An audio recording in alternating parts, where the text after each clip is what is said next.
사바라 인더스트리에서 한 남자가 불안한 모습으로 들어왔다. 그는 긴장하며 말했다.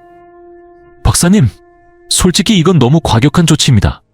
심지어 당신 테디우스 사바라 박사님조차도 말이죠. 그러나 사바라는 흔들리지 않았다. 아이를 죽이는 거라고. 나는 전능하신 신께서 하신 일을 반복하고 있을 뿐이야. 첫째를 죽이기 위해 죽음의 천사를 보낸 대신 나는 훈련받은 전술 부대를 보내 작은 소년을 사살하도록 하는 것뿐이다. 그 남자는 망설이며 이성을 찾으려 노력했다. 만약 그 아이가 그가 아니라면요? 만약 그가 캡틴 마블과 아무 관련이 없다면요? 사바나는 무심하게 어깨를 으쓱했다. 그럼 나는 한 명의 무고한 아이를 죽인 것이지. 한편 다른 장소에서는 무장한 군사부대가 아이들 무리에게 접근하고 있었다. 한 병사가 총을 들어 겨누고 발사 준비를 했지만 한 소년이 눈을 크게 뜨고 단호하게 그 자리에 서 있었다. 그는 속삭였다. 샤잠. 순간 번개의 섬건이 그를 캡틴 마블로 변신시켰다. 그는 아이들 앞에 뛰어들어 병사가 총을 쏘기 시작하자 총알이 그의 몸에 튕겨나갔다. 아무런 손상도 입지 않은 채 그는 외쳤다. 뭘 하려던 건지는 모르겠지만 너희들은 지금까지 저지른 일 중 가장 큰 실수를 저질렀어. 그는 재빨리 상황을 파악하며 생각했다. 와, 저놈들 방탄복을 입고 있잖아. 완전 프로처럼 보이네. 번개만으로도 겁을 줄 알았는데 뭐야. 그는 곧바로 행동에 나서 총을 해체하고 병사들을 하나씩 쓰러뜨렸다. 하지만 그들은 끊임없이 몰려오며 사격을 멈추지 않았다. 캡틴 마블은 상황을 끝내기로 결심하고 전체 부대를 손쉽게 제압했다. 만족스러운 미소를 지으며 주위를 둘러보고 외쳤다. 멍청이들. 재밌었지, 스콧. 너 소원 이루게 생겼어. 내가 지하철을 떠나야 할 것 같네. 스콧, 아직 거기 있어. 아니면 도망간 거야. 야, 남아. 아무런 대답도 들을 수 없자 캡틴 마블은 스콧을 찾기 위해 주변을 살폈다. 그의 미소가 사라지고 눈이 공포로 크게 떠졌다. 스콧은 벽에 기대어 피에 젖은 채 축 늘어져 있었다. 눈은 뜬 채로 생명이 없는 모습이었다. 병원 접수처에서 두 의사가 조용히 대화를 나누고 있을 때 캡틴 마블이 스콧을 품에 안고 문을 박차고 들어왔다. 그의 목소리는 절박함으로 가득 차 있었다. 도와주세요. 누군가, 제발 도와주세요. 스콧은 곧바로 수술실로 옮겨졌고 캡틴 마블은 수술실 밖에서 침묵한 채 충격에 빠진 표정으로 지켜보고 있었다. 상황의 충격이 그의 얼굴에 그대로 드러나 있었다. 경찰서에서 한 용의자가 두 명의 형사에게 신문받고 있었다. 형사 중 한 명이 몸을 기울이며 음울한 목소리로 소식을 전했다. 방금 병원에서 연락이 왔다. 그 아이가 죽었어. 널 의식이 희미한 상태로 발견했고 네가 고용한 청부살인범 놈들은 지하철에서 잡혔지. 목격자들 증언으로는 네가 캡틴 마블을 쏘려다 그 아이를 맞췄다고 하더군. 형사는 이미 증거가 있다고 강조하며 자백하라고 권했다.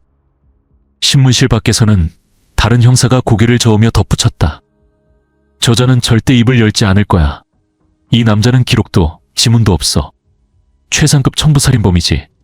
연방수사국에 넘기는 게 낫겠어. 하지만 다른 형사들은 확신하지 못하고 있었다. 갑자기 무엇인가 부서지는 소리가 논쟁을 끊었다. 캡틴 마블이었다. 그는 형사들이 막으려는 것을 무시하고 경찰서로 들이닥쳤다. 신문실로 난입한 그는 테이블을 한 번에 내리침으로 산산조각 냈다. 분노로 가득 찬 그는 용의자를 붙잡아 땅에 내리치고 그의 머리를 바닥에 눌렀다. 누가 널 고용했지? 캡틴 마블이 다그쳤다. 형사들은 총을 꺼내들며 물러서라고 외쳤다. 그러나 캡틴 마블은 물러서지 않았다. 그의 목소리가 낮아졌다. 지금 말해. 그렇지 않으면 네 머리를 으깨버릴 거야. 그리고 아래로 내려가 네 동료들이 있는 유치장에서 물을 거다. 네 죽은 머리 없는 시체를 가지고 가면 그들이 말해줄 테니까. 마지막으로 묻는다. 누가 널 고용했지? 한편 사바나 인더스트리에서는 테디어스 사바나 박사가 분노에 휩싸여 있었다. 멍청하고 뇌 손상이나 입은 무능한 시골 촌놈들 같으니라고. 차라리 30파운드의 시사를 등에 매단 롤러스케이트를 탄 침팬지를 보낼 걸 그랬어. 비서가 자신이 한 선택을 변호하려 애썼다. 박사님, 그들은 돈으로 살 수 있는 최고의 사람들이었습니다. 하지만 그녀의 말은 갑자기 멈췄다. 그녀의 눈이 공포로 크게 떠졌다. 사바나가 고개를 돌리자 창문 밖에서 캡틴 마블이 떠 있었다. 그의 눈빛은 그들을 날카롭게 노려보고 있었다. 캡틴 마블은 단 한 번의 주먹질로 전체 층의 유리를 박살내며 유리 조각들이 사방으로 흩날렸다. 그는 사바나의 목을 붙잡고 가뿐히 들어올렸다. 사바나는 공포에 질려 숨을 헐떡이며 애원했다. 제발, 내가 뭐든 드릴게. 캡틴 마블의 눈빛은 차가웠다. 그는 냉담하게 대답했다. 네가 가진 것 중 내가 원하는 건 없어. 단 하나를 제외하고. 그는 말을 멈추고 잠시 간극을 두었다. 내 목숨이다. 사바나는 자비를 구했지만 캡틴 마블은 스콧의 죽음에 대한 분노와 슬픔에 사로잡혀 있었다. 그는 소나기를 더 세게 조이며 사바나의 눈이 뒤로 넘어가고 입에서 침이 흘러내리는 것을 지켜보았다. 널 놔주면 네가 또다시 사람들을 다치게 하고 계속해서 살인을 저지를 걸 알아. 내가 그걸 견딜 수 있을지 잘 모르겠어. 하지만 잠시 망설이다가 캡틴 마블은 사바나를 놓아주었다. 사바나는 바닥에 주저앉아 심하게 기침을 하기 시작했다.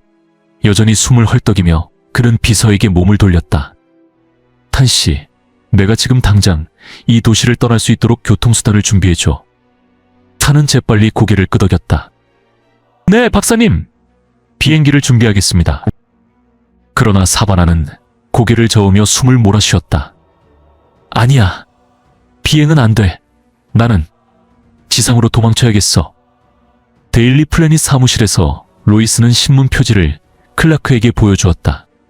헤드라인은 캡틴 마블이 사바나 타워와 경찰서를 습격한 사건에 대한 내용이었다. 로이스가 말했다. 슈퍼맨의 새로운 동료가 통제 불능 상태가 된 것 같아. 그리고 포세시티 경찰서 내부 소스를 가진 사람이 누군지 맞춰볼래? 내가 직접 들은 바로는 캡틴이 한 팀을 완전히 박살냈다고 하더군. 안타깝네. 그는 여전히 포세시티에 있는 빅 레드 치즈와 함께 있지 않았다. 클라크는 의아한 표정으로 말했다. 그래, 안타깝네. 에베레스트 산에서 슈퍼맨은 암벽 위에 앉아 머리를 두 손으로 감싸고 있는 캡틴 마블을 발견했다. 다가가며 슈퍼맨의 목소리는 엄중했다. 당신은 자신의 행동에 대해 책임을 져야 할 겁니다. 당신은 경찰서를 습격했고 죄수를 폭행했으며 사무실 건물의 꼭대기층 전체를 파괴했어요. 오늘 밤 당신은 선을 넘었고 무고한 민간인과 법 집행관들을 위험에 빠뜨렸습니다.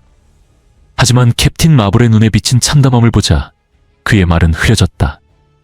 알아요. 이 모든 게 제 잘못이에요. 슈퍼맨은 상황을 이해하려 애쓰며 물었다. 나 괜찮은가요? 캡틴 마블은 눈물을 흘리며 대답했다. 아니요, 그러려던 게 아니었어요. 너무 화가 나서 그냥 스콧이 떠났다니 믿을 수가 없어요. 스콧이 사라졌어요. 슈퍼맨은 그 이름을 기억했다. 병원 응급실에 있던 그 소년이었다. 캡틴 마블은 말을 이어갔다. 그의 목소리는 떨리고 있었다. 그래요. 제 잘못이에요. 그 애가 죽게 된 건 제 잘못이에요. 슈퍼맨은 그를 위로하려 했다. 난 네가 할 수 있는 모든 걸 했을 거라 확신해. 슈퍼맨이 말했지만 캡틴 마블은 말을 잘랐다. 당신은 이해 못해요. 그들은 날 노리고 있었어요. 그런데 스콧을 쐈다고요. 그는 내 가장 친한 친구였는데 이제 죽었어요. 내 친구를 내가 죽게 만든 거라고요. 슈퍼맨은 충격을 받았다. 이 성인이 한 아이를 자신의 가장 친한 친구라고 부르는 것을 어떻게 받아들여야 할지 혼란스러웠다. 캡틴 마블은 눈물을 닦으며 한 걸음 물러나 깊은 숨을 들이쉬었다. 그래요. 그게 좀 이상하게 들릴지도 모르죠. 괜찮아요. 제가 보여줄게요. 물러서세요. 슈퍼맨은 어리둥절한 표정으로 바라보았다. 그러자 캡틴 마블이 단 한마디를 말했다. 샤잠. 호. 번개의 선방과 함께 캡틴 마블은 사라지고 그 자리에 작은 소년이 서 있었다. 내 이름은 빌리 베슨이에요. 하지만 이제 빌리 베슨으로 사는 게 너무 위험할지도 몰라요. 슈퍼맨은 진지한 목소리로 물었다. 이걸 네게 한 사람이 누구냐? 영혼의 바위에서 마법사 샤잠은 당당히 서 있었다. 너는 예우 차원에서 여기에 온 것이다. 내 관대한 은혜에 상응하는 보답을 기대한다. 그러나 슈퍼맨이 분노에 차 말을 가로챘다. 네가 무슨 짓을 한 거야? 그는 어린 소년이야. 네가 어린 소년에게 이런 짓을 했다고? 대체 뭐가 문제인 거야? 슈퍼맨의 목소리는 분노로 가득 차 있었다. 그는 아이야. 그의 삶이 이런 일이 되어서는 안 돼. 어린 소년들은 학교에 다니고 친구들과 놀고 밤에 잠드는 게 전부여야 해.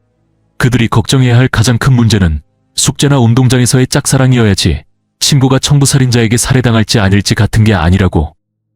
마법사 샤잠은 여전히 차분한 태도를 유지했다. 그가 이 짐을 짊어지는 것은 운명이다. 슈퍼맨은 강하게 반박했다. 나에게 운명 얘기는 하지 마. 너희 마법사들, 운명과 숙명을 떠드는 모든 자들, 이건 잘못됐어. 어떤 아이도 세상에 책임을 짊어질 이유가 없어. 그건 사람이 만든 운명일 뿐이야. 그는 단지 소년일 뿐이라고. 마법사는 슈퍼맨을 바라보며 표정을 누그러뜨렸다. 그는 소년이다. 그리고 그에게는 안내자가 필요하다. 도시로 돌아와. 클라크 켄트는 허름한 동네를 걸으며 낡아빠진 건물의 계단을 올라갔다. 그는 작은, 초라한 방에 도착해 빌리가 홀로 앉아 있는 것을 발견했다. 진짜 여기에서 살고 있는 거야? 클라크가 방 안을 둘러보며 물었다. 빌리는 경계하며 클라크에게 물었다. 사회복지국에서 나온 건가요? 클라크는 재빨리 아니라고 안심시켰다. 그 말을 증명하듯 그는 정장을 느슨하게 풀고 셔츠의 단추를 풀어 안에 숨겨져 있던 상징적인 S 문양을 보여주었다. 빌리의 눈은 충격으로 크게 떠졌다. 슈퍼맨은 천천히 바닥에 앉아 빌리 옆에 자리 잡았다.